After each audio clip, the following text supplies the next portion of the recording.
He was just 6 years old when Julian was awoken by a scream that at the time he had no idea would have a profound impact on the rest of his life.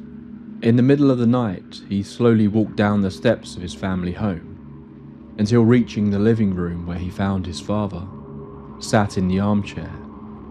He looked terrified. Julian had never seen his father like this. He was instantly worried. Next to his dad, his mum was consoling him. The pair looked up at Julian and told him not to worry. Everything was fine. His dad had just had a nightmare. Reluctantly, Julian was sent back to his bed, and he took himself back up the stairs slowly. He didn't hear the words his dad said to his mother as he left. He wouldn't know what he had said until years later, but his father had turned to his mother and said, "It appeared right in front of me. It screamed in my face. Then it was just gone." Julian never heard the scream again, but he did hear his dad downstairs often late at night, pacing up and down in the living room, unable to sleep. Something was bothering him, something that the young boy couldn't understand. This continued for months, until one day Julian's father would pace no more. There was a tragic accident. He was dead. Julian didn't know it, but a chain of events had been set in motion that night. For the next 2 decades, Julian would never know what it was like to be truly alone. It was there with them. Maybe it had always been there, but now it wanted to make itself known. Good evening. This wasn't the episode I had initially planned to kick off 2026, but over the Christmas break I was catching up on some TV, and I sat down to watch the Uncanny TV series that was broadcast in early 2025. For those who don't know, Uncanny is a hugely successful paranormal podcast from Danny Robbins that is produced by the BBC. While I know Uncanny has a decent following outside of the UK, the podcast has been turned into a TV series over here that I'm not sure is easily available globally. I got into episode 3 of season 2, which tells Julian's story, the story I want to talk about tonight, and I was completely captivated. It was terrifying. Different, but there was something about it that really got to me. I couldn't quite place it straight away, but I realised it really reminded me of a case I covered on the tape library back in early 2024, and once I made that connection, I couldn't get it out of my head. Julian's full story as told by Uncanny is a little spread out. Elements of the story come to light after the initial episode was broadcasted, and there are additional shows, so if you want to hear every detail, you'll need to watch the TV show episode, the episode that comes after for the updates. Then there is a televised and an audio-only post-show, both of which fill out even more elements of the story. I wanted to try and share Julian's story in a slightly more linear fashion. Some of the timeline is also a little confusing when pieced together from these short interview clips, but I've tried my best to get the narrative straight. This episode will be broken up into the following sections. First, we will be piecing together the entirety of Julian's story, as featured on Uncanny.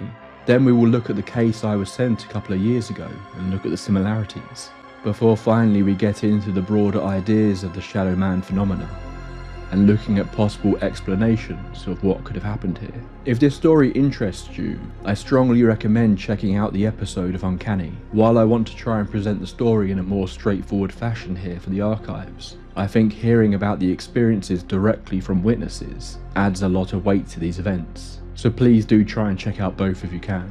Just one last thing before we begin.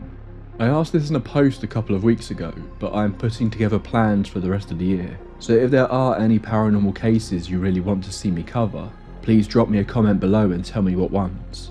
And if you can, click like on any suggestions you see that you also want to hear. The most popular ones will rise to the top and make it more likely I won't miss them. With that out of the way, it's time to get yourself a warm drink, dim the lights and get comfortable. This one is legitimately terrifying. This is the dark case of the Crofton Shadow Man.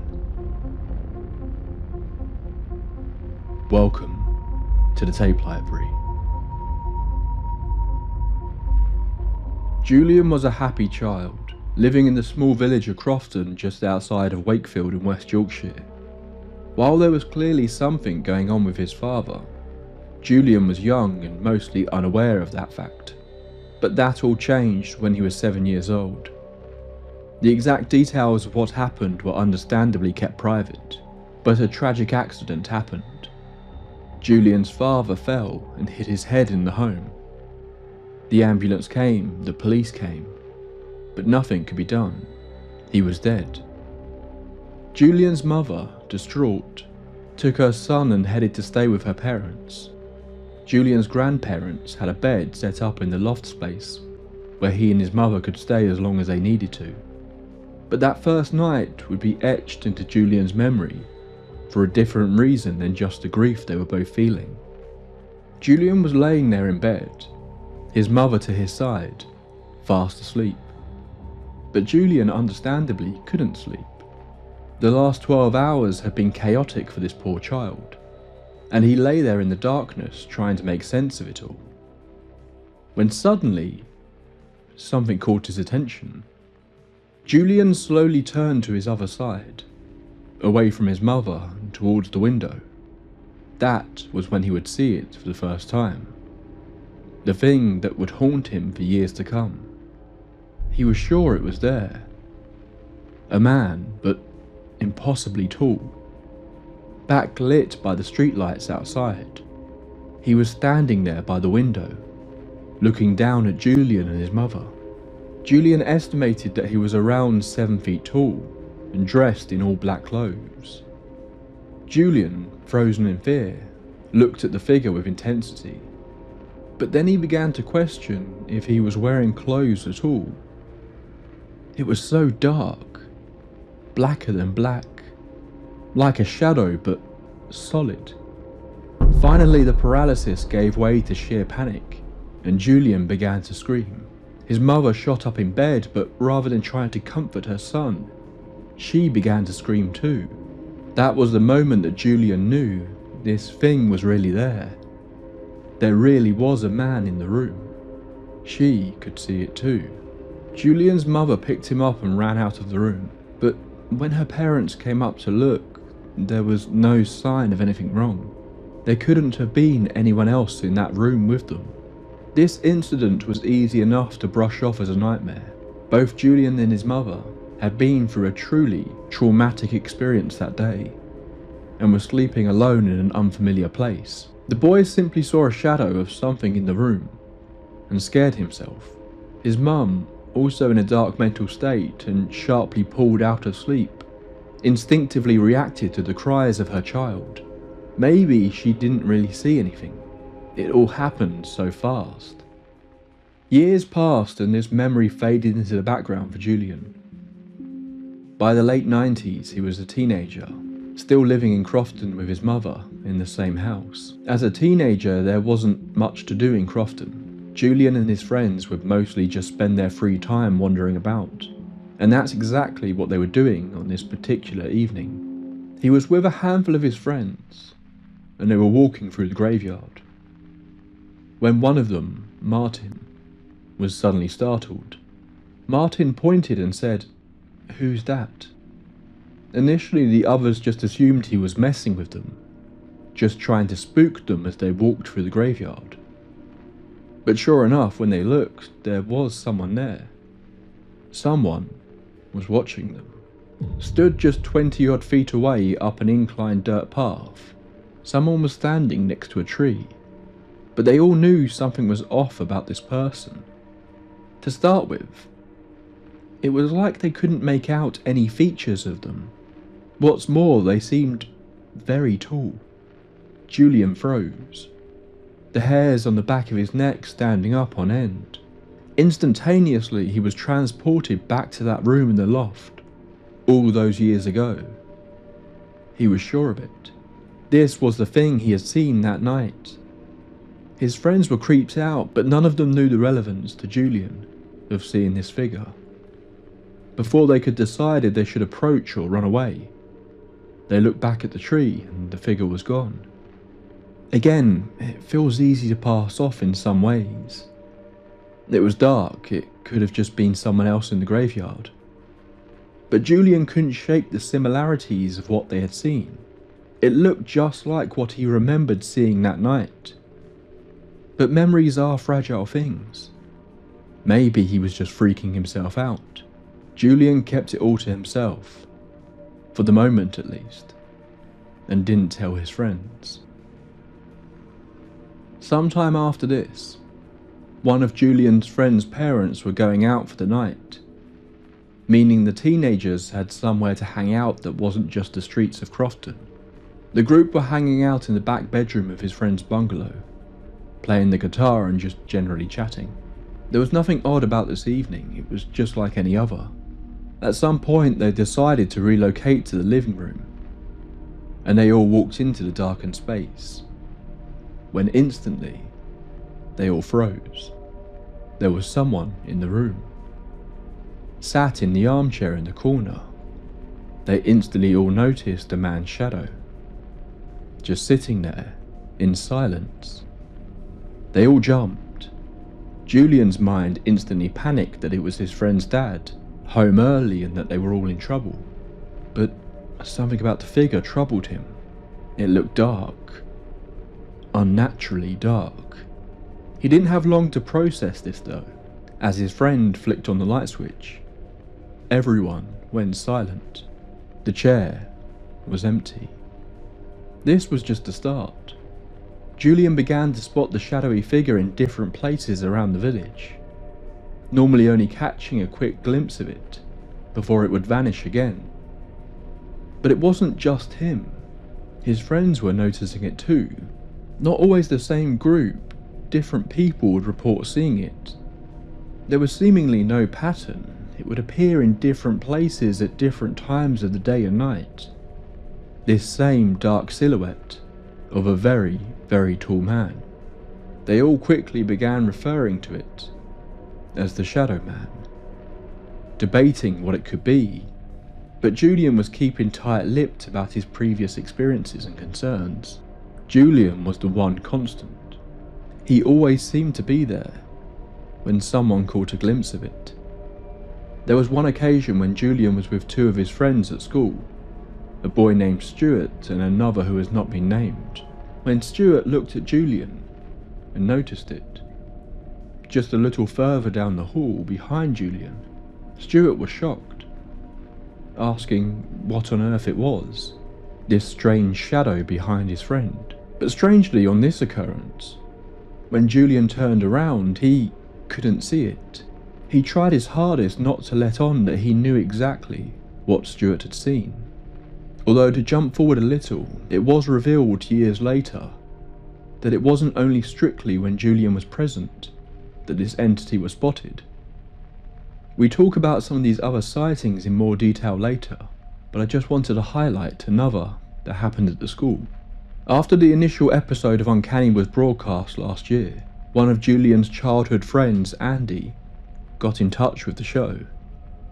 He and Julian were close when they were young children, but drifted apart as they got older, and now haven't seen each other for around 30 years. Andy had played with Julian when they were kids, so wasn't around when all the regular sightings of the Shadow Man began. In fact, he claims that seeing the show was the first time he had heard about all of this. But as he was watching, it unlocked a memory from his own childhood. He had seen the Shadow Man too. Round the back of their junior school, Andy had been walking along a gravel footpath that led towards some trees. He said that he and his friends looked up to spot a figure standing just to the side of the path by the trees. He remembers it as being a tall, dark silhouette.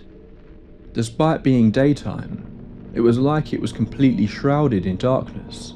He remembers seeing the general features of a human being, arms, legs and head, but it had no detail, just pure black. It was there for just a few moments, and then it suddenly vanished. It was a creepy moment, but Andy said he just put it to the back of his mind, until hearing Julian's story all those years later.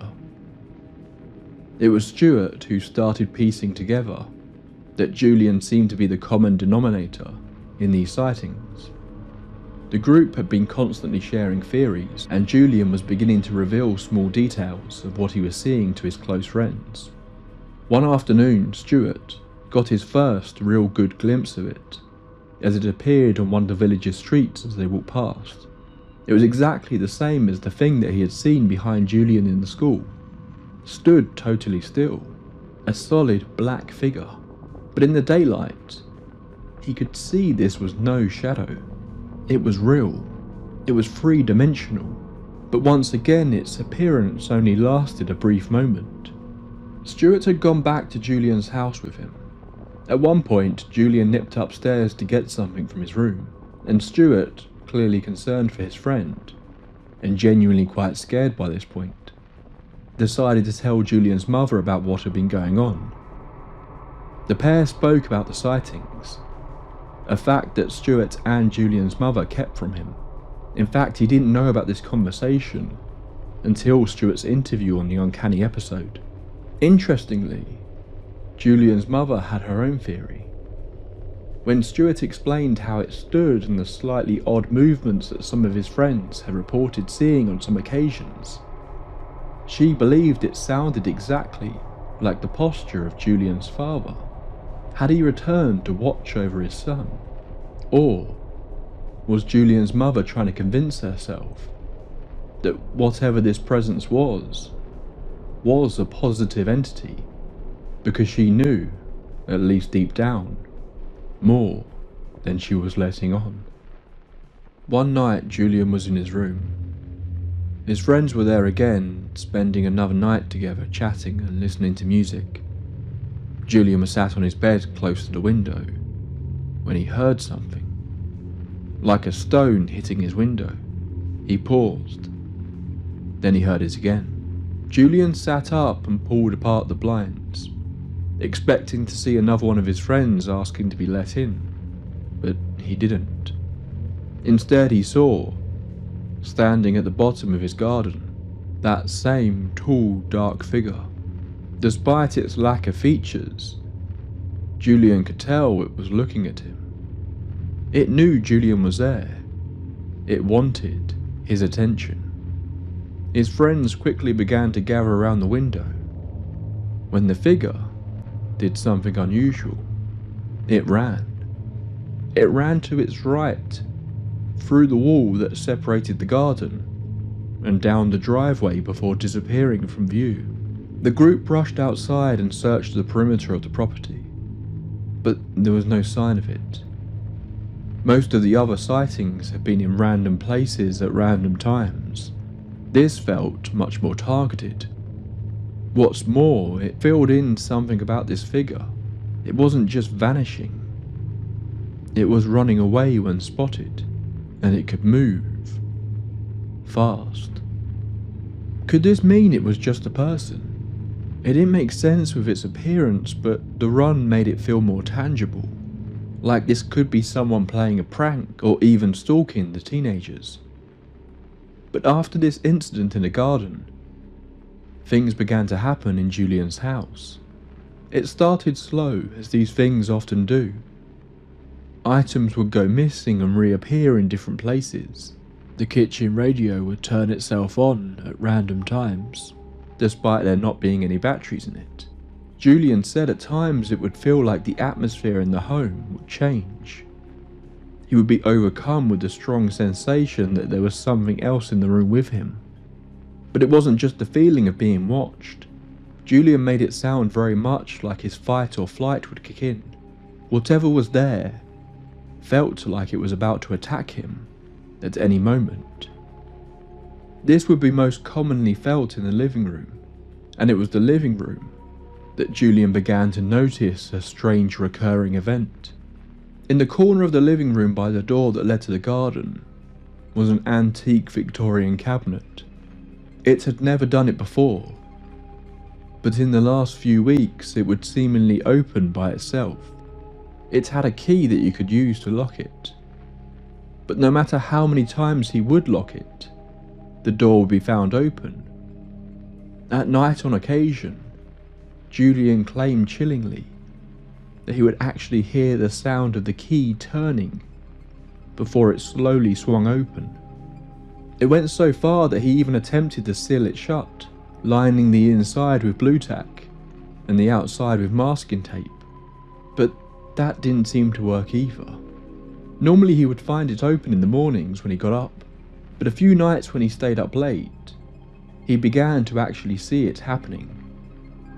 And after a few times of witnessing it, he began to realize it was happening at the same time each night, 2:11 AM on the dot. Some of Julian's friends were growing concerned when he began to talk about ornaments moving on their own in his home, but still Julian was not being fully open about what he was experiencing with everyone. Then, as the 90s came to an end and Julian entered adulthood, his story took another dark turn. Julian's mother was diagnosed with cancer. Over the years she became sicker and sicker, until by 2002 she was forced to move to a hospice. Julian, now 23, was distraught.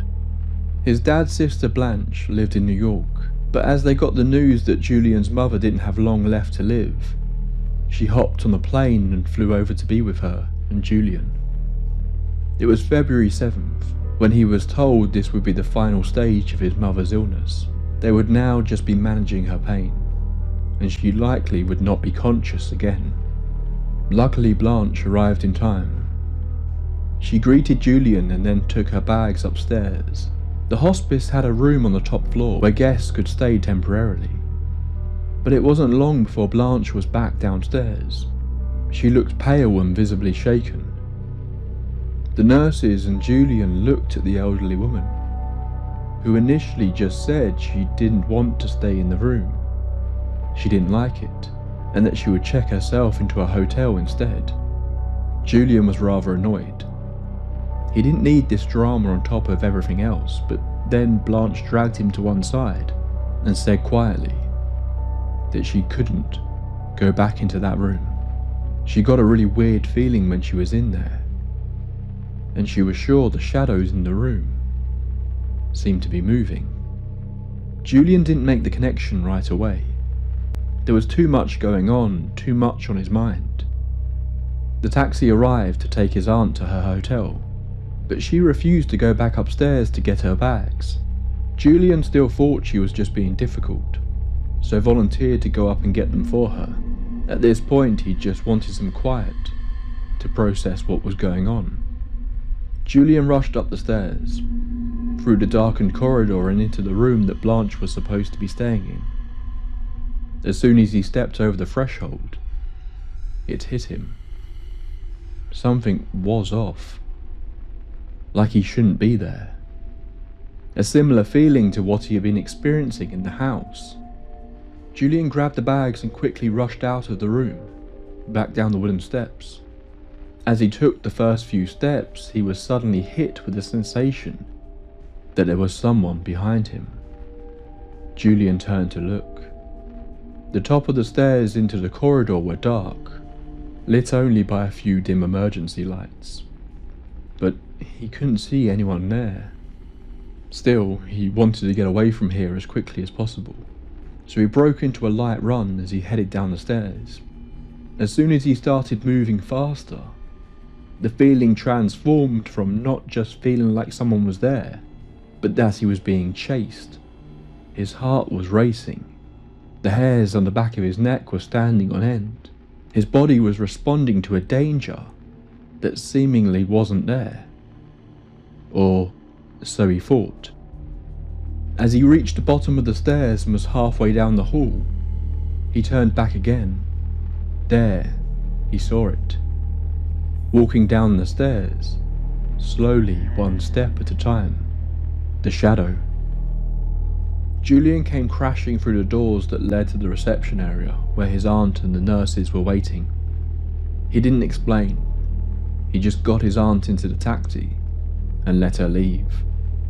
Julian sat with his mother until around 1 AM that night, just listening to her laboured, wheezy breathing. The events in the upstairs room mixed with the inevitable of what was about to happen to his last remaining parent was all getting too much for him. He decided he needed a break, so he drove to the nearby supermarket and sat in his car for a bit reading a magazine. He returned around 2:15 AM and rang the buzzer to be let back into the hospice, but no one answered. Julian was shivering on this cold Yorkshire night and kept ringing, but still no one came. Eventually he was let in, and as soon as he saw the nurse he understood why they had taken so long to answer the door. His mother had passed away while he was gone, just minutes before he had arrived. The official time of death was recorded as 2:11 AM. We have to wonder if, at that moment, back in Julian's house, if the cabinet door was creaking open once again. Julian was forced to go back to his family home, now completely alone for the first time ever. Instantly he said it felt oppressive, even darker somehow than before. He was used to these sensations, but before they would happen at random intervals. This was now a permanent fixture of the atmosphere of the house. It was like whatever was in the home now had full control. His senses felt overloaded, constantly feeling like he was about to be attacked, despite the fact that, up until now, the entity hadn't physically harmed him in any way. It would be easy to dismiss this if you look at it on its own merits, as simply a manifestation of grief and depression. And certainly a lot of people close to Julian felt this was the case at the time. In fact, they were growing increasingly worried about his mental health. But Julian, talking today in his interviews on Uncanny, as a now music teacher in his mid-40s, says that he doesn't believe that was the case. He said by this point he had lost his dad, both his grandparents, and a few close friends. He was used to the feelings of grief, almost numb to it. This wasn't grief. This was something else. The Shadow Man sightings had to be something. Other people had seen it, but the events taking place in Julian's home were much more personal. Any time he tried to talk to people about it, he would get the familiar look of compassion, the face of a friend worried that he was losing his mind. Many of them had brushed the Shadow Man sightings of their teens off as mistaken memories, of just something they all used to scare each other with. But it wouldn't be long until people started to believe that something was still really happening to Julian. The night before his mother's funeral, Julian had one of his female friends come stay. She wanted to keep an eye on him that night, as there had been murmurs about his state of mind. She was also really close with Julian's mother. Julian was sleeping upstairs in his room while his friend had taken the sofa down in the living room. In the middle of the night, she came in and woke him up. She didn't really explain why, but she just said that she couldn't sleep downstairs on her own. Julian gestured for her to get into bed with him. Then, the sound started. At first, he thought she was snoring. She must have been exhausted. She had fallen asleep almost instantly. But then she nudged him inside and asked, "What's that sound?" It was like breathing, wheezy breathing, and it seemed to be originating from the gap on the pillows between their heads. Julian's blood ran cold when he realized the sound was familiar to him. It was the same way his mother had been breathing the night she died. This was when everything began to spiral. For the next few months, Julian was tormented practically daily by whatever was in their home. He saw the Shadow Man for the first time in a while shortly after the funeral. He was sitting alone in his kitchen when he suddenly heard a sound coming from the stairs. He turned to his left and he caught a glimpse of it, walking up the stairs, loud heavy footsteps as it moved. as though it wanted him to be aware it was there. Julian was so scared he felt like he couldn't move. As far as I'm aware, this was the first time he had actually seen the shadow in his home, even if he had felt its presence before. Julian, still sitting in his seat, listened carefully. From above he could hear it shuffling down the upstairs hall until it reached his mother's bedroom. Then it entered, the footsteps creating a clear path in his mind of its journey around the bed to where her wardrobe was.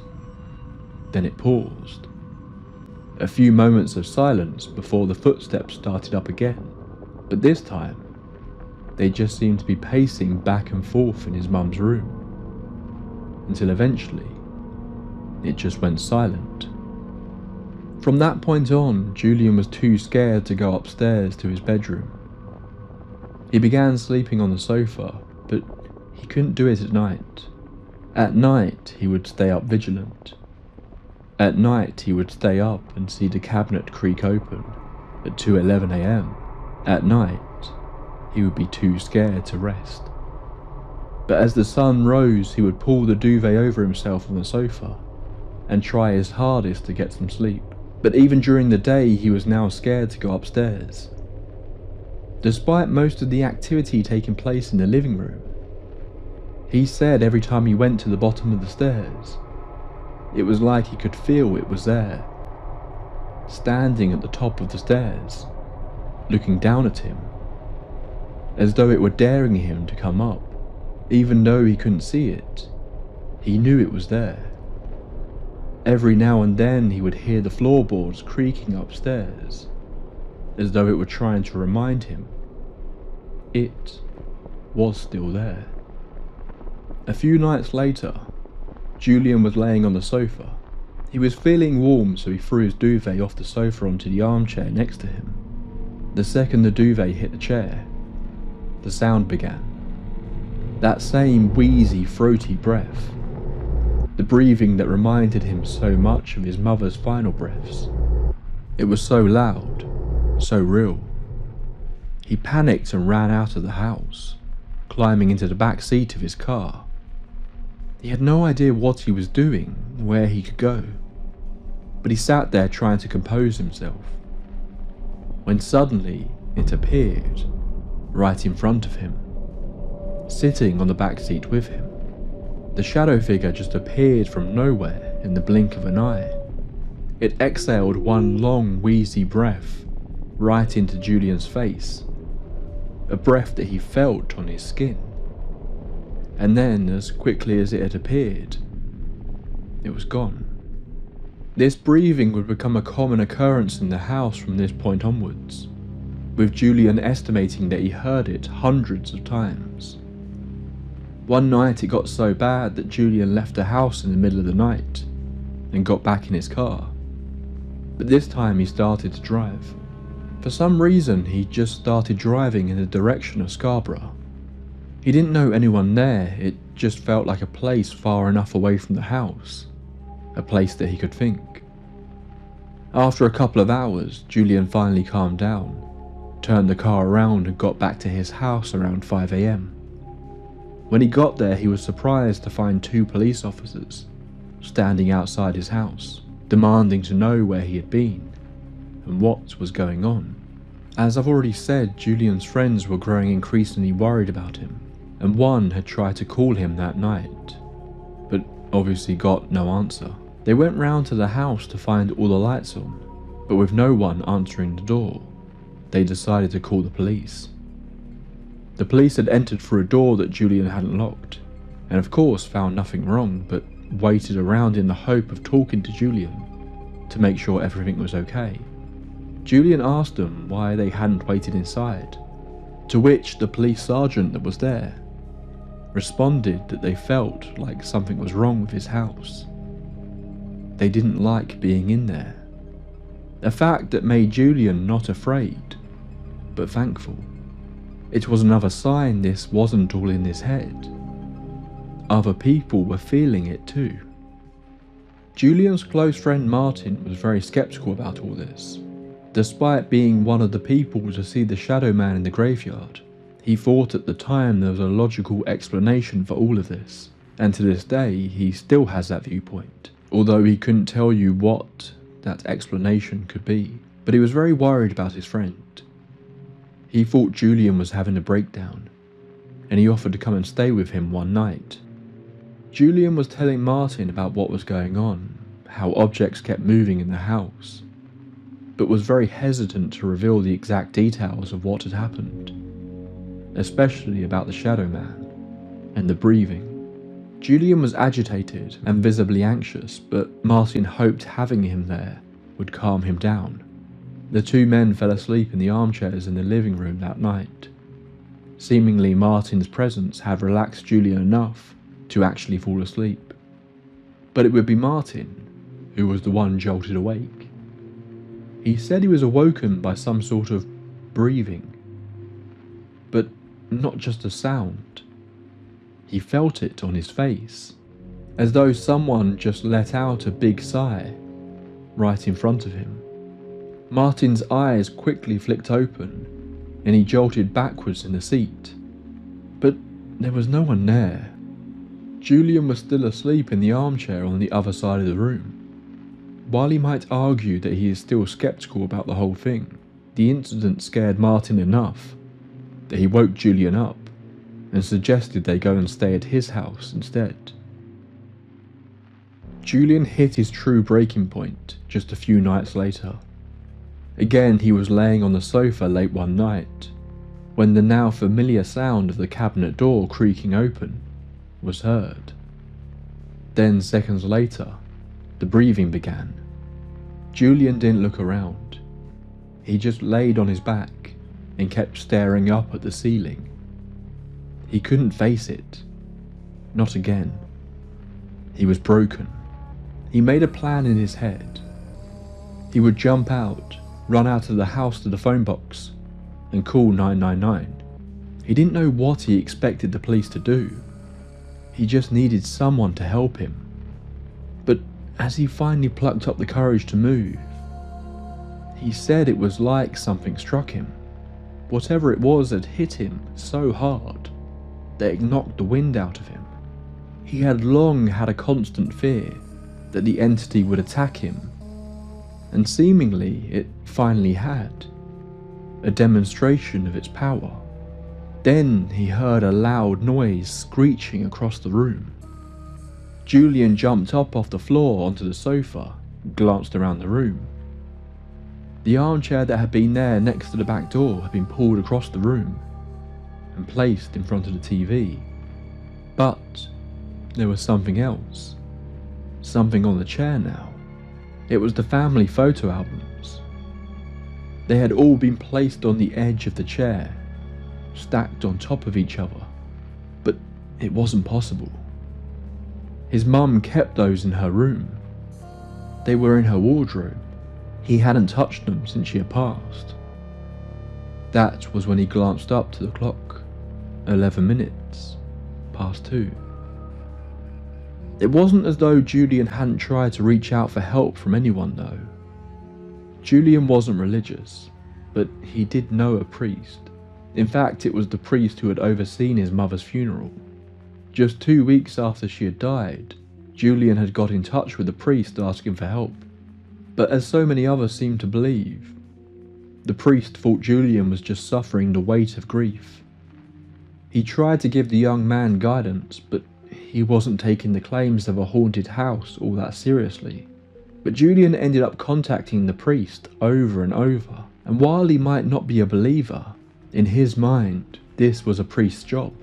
Who else could deal with something like this? Eventually the priest did come to the house. He asked Julian to wait in the garden, and the priest walked around the house blessing each room.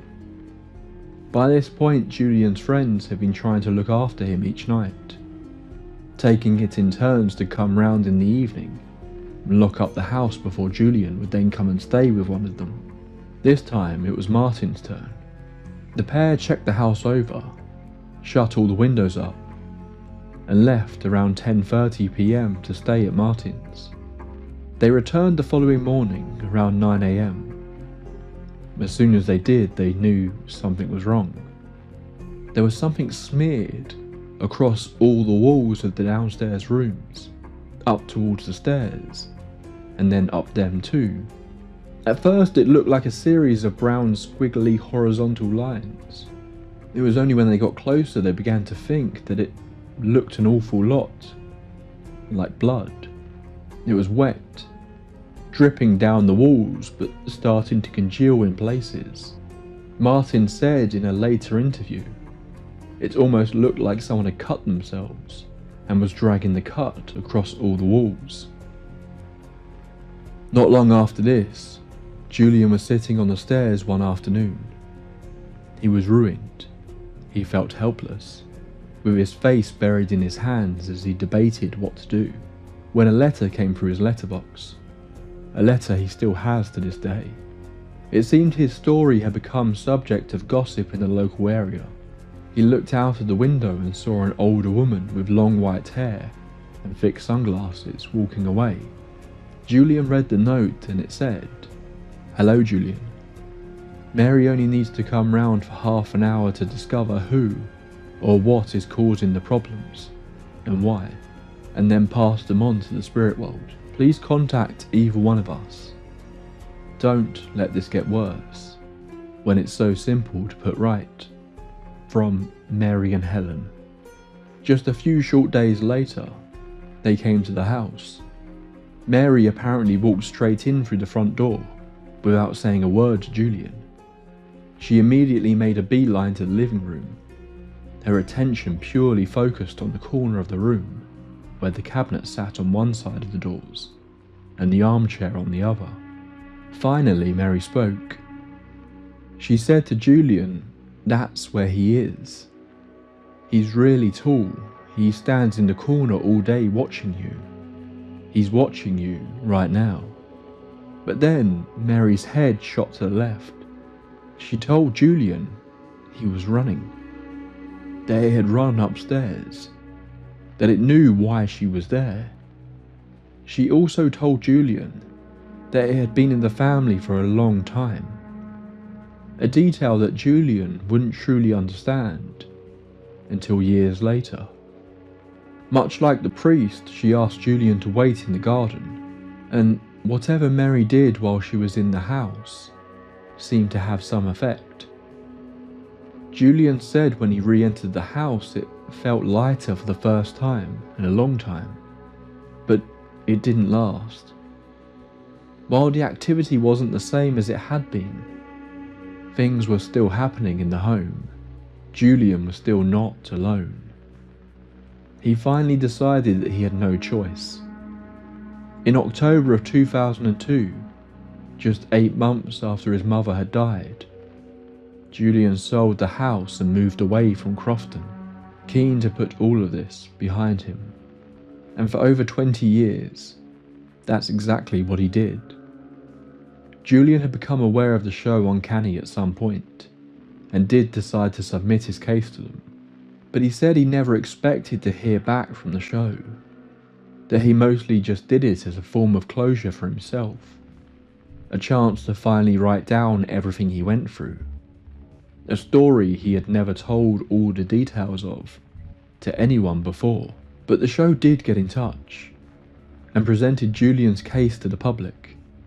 As part of that episode, presenter Danny Robbins was able to get in contact with the new owners of the home and set up a meeting with them for Julian. The new owner didn't wish to be identified, but in their conversation with Julian, they confirmed that they too had experienced things in the house that they couldn't explain. But seemingly it had manifested itself in a very different way. Whereas Julian's experiences had been dark and troubling, this family's experiences had felt more like an odd curiosity. They say it's a happy home that is full of light and joy.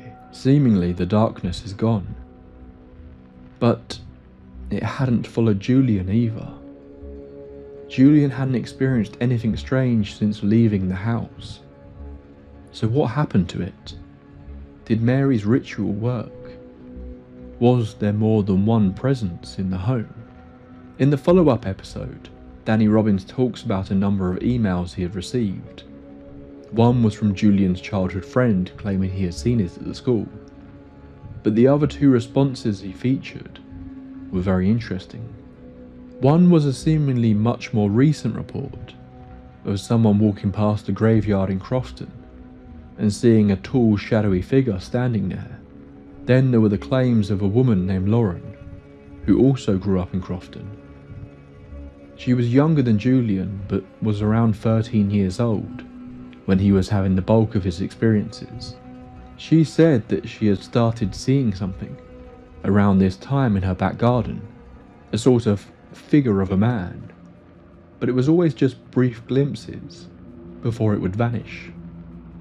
But one night, when she was laying in bed, she heard the sound of shuffling footsteps on the gravel path outside. She peeked through her curtains, and there she saw it. 7 feet tall, entirely jet black. No features, yet somehow she was filled with that same feeling that it knew she was there, and it was watching her. Then it was just gone. But it came back. Another night she was asleep when she was awoken by a sound in her room. She opened her eyes and saw it instantly, standing at the bottom of her bed. This wasn't a one-off occurrence either. It reappeared in her room on multiple nights for weeks, before suddenly at some point just disappearing. She estimated that this happened sometime around the year 2001 or 2002. Had the Shadow Man decided to leave her alone in favour of Julian? Or had its disappearance matched up with the timing of the ritual? Unfortunately, that is something we don't know for sure. What is interesting though is that the address of Julian's house has obviously been left out of the show. Lauren claims to have never met Julian or his family, and was unaware of their experiences until she saw the show. But Robbins reveals to her they had both lived on the same street at that time. There is one final revelation in this story that is strangely not included in the main show retelling of the uncanny story. After finally opening up fully to his friends and family about his experiences, Julian began speaking to one of his dad's relatives about what had happened, and they revealed something odd about his father. Apparently, in his younger years, he would often have several drinks in the evening and begin playing around with a Ouija board. A popular pastime for those into the strange and the unexplained, of course. But this relative said that it became more serious over time, that he grew increasingly interested in the occult and would mess around with rituals that he would read about. Apparently one night, Julian's father had burst into the local Catholic church, terrified, rambling that he had done something and that he needed help. But this relative didn't seem to have the full story on what exactly he was referring to. This showed an entirely new side of Julian's father to him. He had no idea he had even a passing interest in stuff like this. It clearly wasn't something he carried on with after his youth, but this detail made Julian second guess some things. That night his father had woken them all, screaming, saying something had appeared to him. The nights leading up to his death, where he would hear him pacing around the house. The comment Mary had made about the entity being in the family for a long time. Julian became convinced that the Shadow Man had latched onto his father for some reason, that despite her not talking about it, that maybe it had latched onto his mother after his father's death. And then when she died, its full attention was now on him. Maybe all those other people who claimed to spot it were lucky. People it decided to take an interest in, but for one reason or another didn't latch onto. Maybe if you see a dark shadowy figure in the corner of your eye, it's best not to look back. Maybe there are certain things we shouldn't pay attention to. There are a few news reports on this story and write-ups online, but as far as I can tell they don't offer any additional information beyond what is featured in the show and the various follow-ups. Generally, I don't like to cover something like this in those cases. I find that televised retellings of paranormal cases are often not a great representation of the individual stories, due to the edits made.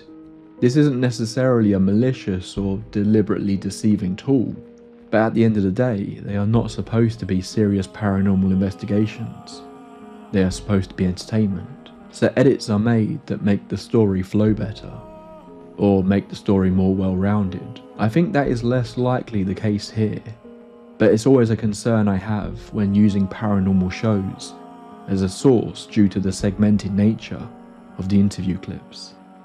So, why did I effectively want to recap this episode of Uncanny here on the tape library? Well, number one, I just thought it was a really creepy story, but as soon as I heard it, my mind went back to another case I had featured on the show. Despite the fact that shadow men are a recurring theme in many paranormal cases, my mind jumped back to one specific case, and I really didn't know why initially. In late 2023, I received an email from someone called Stephen. This didn't take place in Yorkshire. Instead, for this instance, we need to travel about 150 miles south to the Hertfordshire countryside. When he was young, Stephen moved into a bungalow there with his parents, and said that they almost instantly started to witness paranormal activity.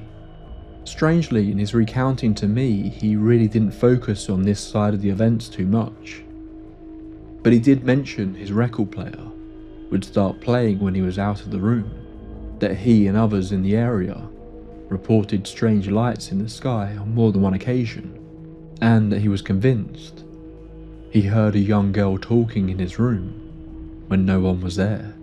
This all began in 1993, but the main bulk of his story happened in October of 2006, just a few years after Julian last saw the Shadow Man. Stephen's parents were away that weekend, so he was left to take care of the home and the family dog, a golden retriever named Bailey. On a Saturday afternoon, he took the dog for a walk through a series of fields, towards a small patch of woodland.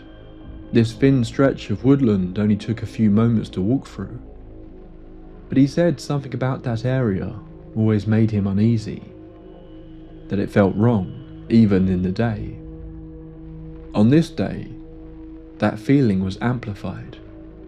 As he approached the trees, he was hit by the overwhelming feeling that he wasn't alone, but he could see no one else around. The feeling had made him uneasy enough that he decided to turn back. As he reached the end of the field, however, he noticed that Bailey kept looking backwards and was now growling. Stephen stopped and turned to look at the woodland one final time. That's when he saw it. There, standing in the field, just a little further down, was a man. Instantly, Stephen knew something was wrong. The man was tall. Too tall. He looked wrong. He seemed to be dressed all in black, and while Stephen does not make any mention of the man's features, he said it appeared that it was staring at him. What happened next was terrifying. After a brief moment of the pair staring at one another, the man began to run in the direction of Stephen and Bailey. Stephen grabbed his dog's lead tight and ran as fast as he could. The tall man seemed to be moving with incredible speed and was quickly gaining. Stephen burst out of the field and across the road without even looking to see if any cars were coming, which luckily they weren't. But as he entered the other field, Stephen looked back to see if the man was still giving chase, but strangely he wasn't. Somehow the man had moved across the field in the other direction, and he could now just about make him out, standing between two trees. The man stretched his arms out to the side, in a pose that Stephen likened to a crucifix. It felt mocking. Stephen ran all the way home and quickly locked the doors. He never saw it again. When I posted this story, numerous people left comments or got in touch to say they had seen similar things in different parts of the UK. Many of these accounts took place in the early 2000s. Just a tall, dark man watching them. In many cases, these incidents happened in the middle of the day. Now, when I went back to read Stephen's story again, I was initially a little disappointed. In my memory, this had been described as a full-on shadow man, but Stephen's description of him makes him sound like he was wearing black Victorian-style clothing. He even mentions a top hat, which brings to mind another infamously reported shadow man entity, the Hat Man. However, the Hat Man is a character that has become so ingrained in internet culture, it becomes hard to know where actual reports of sightings of the Hat Man end and the creepypastas begin. But still, there was something about it that really reminded me of Julian's case. Although the Shadow Man in Julian's case is described as just being solid black, both Julian and some others did believe it was wearing clothes the first time they saw it. The eeriness of seeing it in the middle of the day echoed a lot of his friends' sightings. The way it seemed to watch, the way it seemed to almost tease and mock them, the extra reported paranormal activity, although in this case, that happens before the Shadow Man sighting, rather than after. But it was none of those details that were eating away at my brain. It was the run. Julian sees the Shadow Man run in his garden that one night. The medium who comes to help claims she sees it run up the stairs. On the surface, it feels like such a minor detail. But in all the cases I have covered for the tape library so far, the claim of seeing an entity running is really unusual. I'd be curious if any of you out there can think of any other stories where a sort of ghostly apparition is said to run. If so, please do let me know in the comments. I know I mentioned before that shadow men are a really common recurring element in many paranormal cases, but they tend to be spotted in a home and they disappear at random, often only being spotted in the periphery of someone's vision. So many times they appear in people's bedrooms at night, and it's easy to use sleep paralysis as the explanation. But in both of these cases, this shadow man is standing out in the open, as though it wants to be seen, as though it can go anywhere it chooses, appear to anyone it chooses. Could this have been the same thing that Julian and his friends and neighbours had seen? Was it out there looking for someone new to latch onto? So what really happened? We can talk about the power of grief, how depression can totally alter our perception of the world. But it's really hard to look at Julian's case and say with clear certainty, that is all this was. Yes, it could possibly explain some of the downward spiral he went on after his mother passed, but it certainly doesn't explain the experiences of all his friends, nor the other witnesses that came out later. Normally, I try my best to lay out multiple possible explanations for the skeptical side of each case. But in this one, the only one I keep coming back to is that this is simply a hoax, a way to get on TV and get some attention, that he got a group of friends together and simply came up with this whole story, even encouraging others to get in contact with the show after the initial broadcast to feed his story. This certainly could be the case, but if it were, it seems it was only to get the attention of Uncanny, rather than for any further gain.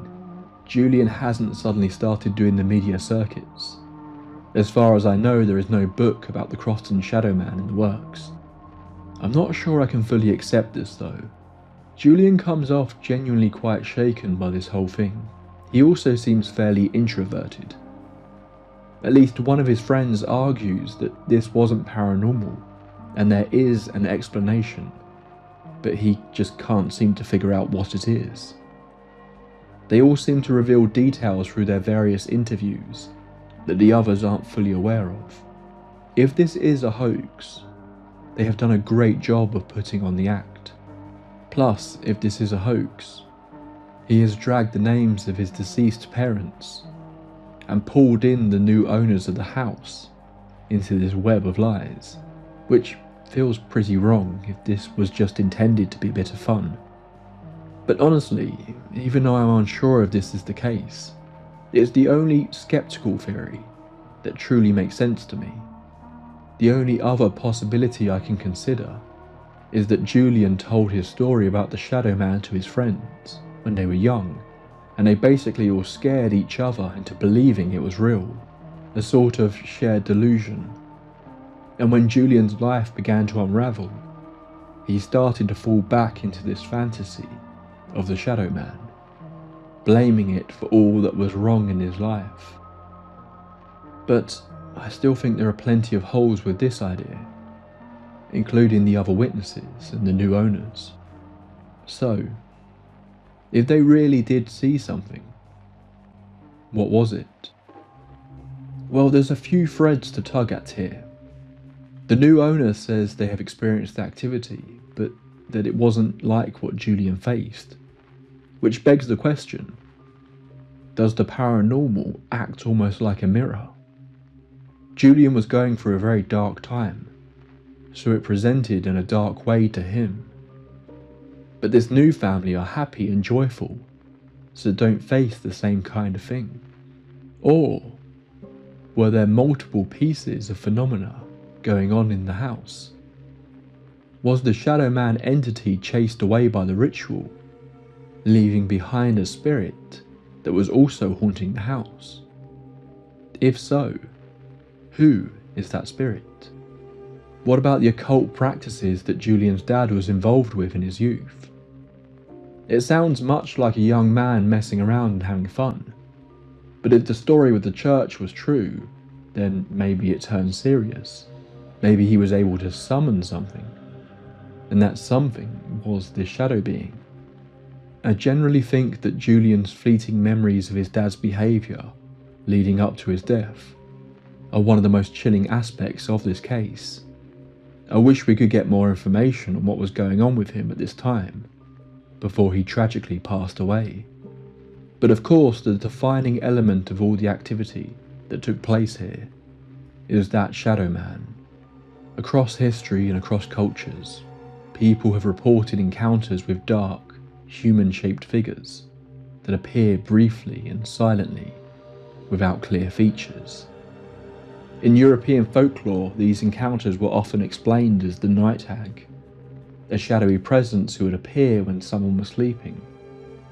In parts of Scandinavia and Eastern Europe, similar figures were interpreted as death omens, or spirits caught between worlds. Much like the Hat Man, these entities are now long thought to be purely examples of sleep paralysis, which can cause hallucinations. But it is a little troubling that these supposed hallucinations seem to repeat across different cultures, often coming in the form of an old woman or a tall shadowy person. Comparable figures appear beyond Europe under different cultural frameworks. In Islamic tradition, some jinn are described not as monstrous beings, but as dark human-like silhouettes, glimpsed fleetingly at the edge of perception. In Japan, shadow spirits such as the Kaji Onna were believed to cling to walls or doorways, visible only in low light.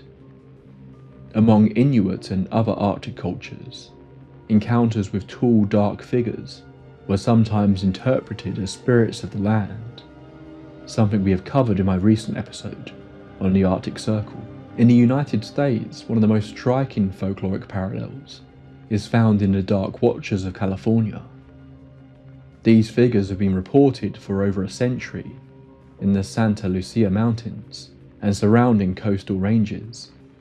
Witnesses, including settlers, ranchers and hikers, describe tall, shadowy like humanoid forms, often seen at dusk or at dawn, standing silently on ridges or hilltops. Their earliest known written references appears in the early 20th century, including mentions in the works of John Steinbeck, who refer to them as part of California's regional folklore, although some dismiss this as the unusual optical illusion of a Brocken spectre, which can create large shadowy images in the right conditions. The shadow men come up time and time again across folklore and tales of the paranormal. And maybe it's just how we are hardwired. Our brains have evolved to be aware of threats, to be on the lookout for moving shadows that could signal danger. We've all been freaked out when waking up in the night. We become convinced that someone is sat in the room with us, only for it to turn out to be a pile of clothes.